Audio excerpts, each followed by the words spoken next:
ये भी कोई बात हुई?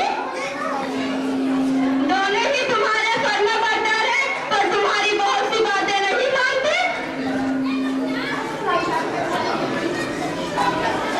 अस्सलाम वालेकुम अम्मी, कैसी तबीयत आपकी? किसी चीज की जरूरत तो नहीं? वालेकुम अस्सलाम, हाँ ठीक हूँ, अल्लाह का शुक्र अदा कीजिए अम्मी, और कहा कीजिए अल्हम्दुलिल्लाह। पूछो, जो बिस्वी डाली थी उसका क्या हुआ? अरे उमर बेटा, जरा बैठो तो। जो बिस्वी डाली थी उसके 1 लाख मिल गए क्या? हाँ अल्हम्दुलिल्लाह में मिल गए। पूछो, मुँह क्या देख रही हो? पूछो पूछो, नए फर्नीचर के लिए। अरे उमर बेटा, मैं सोच रही थी कि उन किस्तों के पैसे से घर के लिए बेहतरीन फर्नीचर ले आओ। अब ये फर्नीचर पुराने फैशन का हो गया है। क्यों अम्मी, जब ये घर में मौजूद है तो दूसरा लेने की क्या जरूरत है? तुमने नहीं देखा पड़ोसी का फर्नीचर? मैंने देखा तो आंखें खुली की खुली रह गई। जमाने के साथ चलना चाहिए बेटा। लेकिन मैं फिजूल करती अम्मी, अल्लाह ताला फरमाता है सूरह अल-इस्राईल में कि फिजूल खर्च ना करो, फिजूल खर्च ना करो, फिजूल खर्च करने वाले शैतान के भाई हो। वैसे भी वो पैसे मेरी खर्च करती। खर्च कर दिए, खर्च कर दिए। पूछो ना, पूछो कहाँ खर्च कर दिए? अरे बेटा, कहाँ खर्च कर दिए? बिल्कुल सही जवाब में फी सबिलिल्लाह, यानी अल्लाह की राह में। मैंने अपना पैसा ऐसी जगह लगाया है जहाँ अमानत दीन की जद्दोजहद जारी हो। बस अल्लाह कबूल करे, रब्बना तक़ब्बल मिन्ना। अरे बेटा, क्या तुम्हारा दिमाग खराब हो गया है? सारे के सारे खर्च कर दिए, ये क्या किया? वैसे भी हमारे हालात बहुत अच्छे नहीं हुए और तुमने सारे खर्च कर दिए। लेकिन ये अस्तग़फ़ार करिए अम्मी, शैतान की बात मत मानिए। अल्लाह ताला फरमाता है सूरह बकरा में, शैतान को जब दुश्मन से डराता है और शर्त मांगता है जब अखलाकी की तलकीन करता है, जबकि अल्लाह को अपनी बख्शिश और फज़ल की उम्मीद दिलाता है। अरे बेटा, वैसा तो ठीक है, लेकिन बेटा जरा ज़ैनब के जहेज के लिए कुछ जमा कर लेते। तुम्हें तो कुछ भी ख्याल नहीं, आगे की सोचते भी नहीं। अम्मी ये आप कहते हो, मैं तो ज़ैनब की शादी दीनदार लड़के से करूँगा, सुन्नत के मुताबिक। कोई गैर नहीं, कोई ऐसी बात नहीं। जैसा कि नबी सल्लल्लाहु अलैहि वसल्लम ने फरमाया, उस पिता में बरकत होती है जिसमें कम खर्च हो। ये क्या कोई फायदा का सौदा हुआ कि सारा माल खुदा की राह में गया? हाँ अम्मी, यही तो फायदा का सौदा है। अल्लाह ताला फरमाता है सूरह बकरा में, जो लोग अपने माल अल्लाह की राह में खर्च करते हैं उनकी खर्च की मिसाल ऐसी है जैसे दाना बोया जाए और उसके साथ बाली की तरह हर बारी में सौ दाने हैं। जरा सोचिए अम्मी, एक में सोचने की ना तो दोनों फायदे का सौदा। अच्छा चलो गलती करो, मेरी बात तुम्हें समझ में कहाँ आने वाली है? अच्छा मैं मस्जिद जा रहा हूँ नमाज पढ़ने के लिए। आप मेरी वालिदा हैं, मेरे लिए दुआ करें कि मैं मोमिन बनकर रहें और मोमिन होने का हक अदा कर सकूं।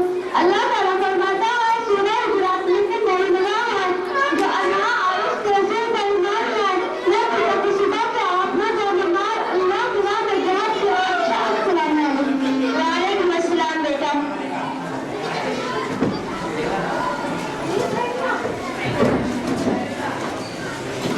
अस्सलाम वालेकुम अम्मी, क्या खाएंगी? अगर कोई फरमाइश है तो बता दीजिए, मैं पका दूं। वालेकुम अस्सलाम। अरे फातिमा, अरे जब घरों पर दौड़ न चले, बहू से काम निकाल लो।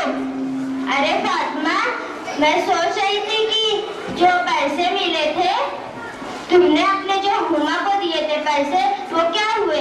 ऐसा करते हैं, नया ओवन खरीद लेते हैं, आज दिन नए नए पकवान खाएंगे और मैं अपनी सहेलियों को भी दावत करूंगी, उन्हें भी तो पता चले मैं भी किसी से कम नहीं। मगर अम्मी, अल्लाह दिखावा करने वालों को नहीं पसंद करता। अगर आप अपनी सहेलियों को बुलाना चाहती है तो मैं उनकी अच्छी मेहमान नवाजी करूंगी और इंशाअल्लाह नया ओवन भी नहीं खरीदना पड़ेगा, क्योंकि मैंने मोबाइल में सफिया खाला की बेटी के ऑपरेशन के लिए दे दिए हैं। बेचारी बहुत ही परेशान थी।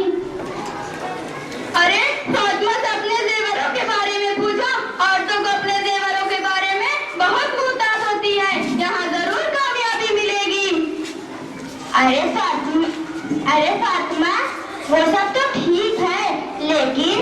तुमने अपने जेवर हुमा को क्यों दिए थे? और फारूक साहब की बेटी के निकाह में तुमने अपने जेवर पहने भी नहीं, आखिर गए कहाँ? मैं बताना तो नहीं चाहती, लेकिन आपने पूछ ही लिया है तो बता देती हूँ।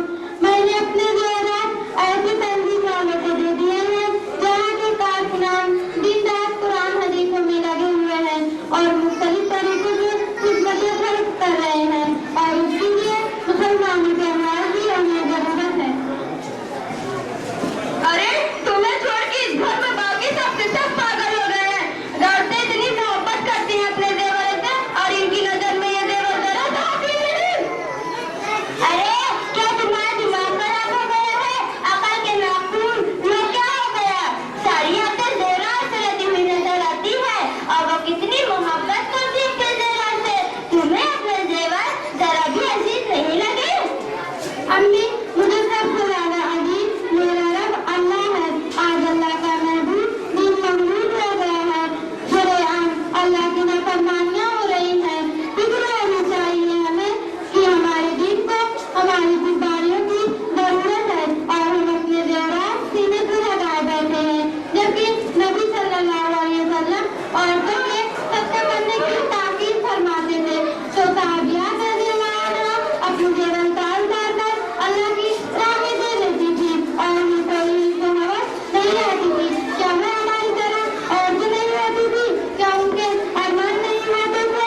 क्या उनका दिल को ये बात गवारा है कि हम बर्दाश्त कर सकते हैं कि हमारा रब उनसे नाराज है? नाउज़ुबिल्लाह। तुम दोनों मियां बीवी का तो दिमाग ही खराब हो गया है। मुझे समझ में नहीं आता तुम दोनों को कैसे संभालूं। जाओ जो जी मैं वो करो, पूरा घर ही डुबा दो। चलो छोड़ो ऐसे लोगों को, ऐसे लोग मुझे सख्त नापसंद है। अस्सलामु अलैकुम दादी। क्या बात है दादी, आप इतने गुस्से में क्यों हैं? खैरियत तो है? अरे जब बड़ों पर तो ना चले, बच्चों से काम निकाल लेना चाहिए। अरे मेरा पोता, वालेकुम अस्सलाम। क्या बताऊं? चलो छोड़ो, कोई मेरी बात माने या ना माने, मगर मेरा पोता तो मेरी बात जरूर मानेगा। अरे पड़ोस के घर से पकवान की खुशबू आ रही है, जरा टोक लगाओ, अपने पोते को तो भेजो। अरे मेरा बेलाल, मेरा बच्चा, जा जा देख कर आ पड़ोसी में इतने लोग क्यों जमा हैं, और हाँ ध्यान से कान लगाकर सुनना और फिर मुझे आकर बताना। सॉरी दादी, ये बात अल्लाह ताला को बिल्कुल पसंद नहीं कि किसी के तजस्सुस में यानी कोई में बड़ा है। अल्लाह ताला फरमाता है वाला तजस्सुस की बात तजस्सुस सुना करो, ये बहुत बड़ा गुनाह है, और हम ये कहते हैं गुनाह करके अल्लाह को नाराज ना करो। अरे कुछ खबर अपने पोते की भी तो लो, ये भी तुम्हारे बहू बेटों की तरह बोल रहा है। लो भाई, तुम भी शुरू हो गए अपने अम्मी अब्बू की तरह। और तुम्हें कैसे पता चला कि अल्लाह ताला किसी की टोक लेने पर नाराज होता है? सब तुम्हारी अम्मी अब्बू की सिखाई हुई बातें हैं, है ना? नहीं दादी, मैंने खुद कुरान में पढ़ा है। अरे कुरान में पढ़ा है? मैंने तो कभी नहीं पढ़ा। 50 सालों से पढ़ती आ रही हूँ, एक दिन भी नहीं छोड़ा, और 1 घंटा तिलावत करती हूँ।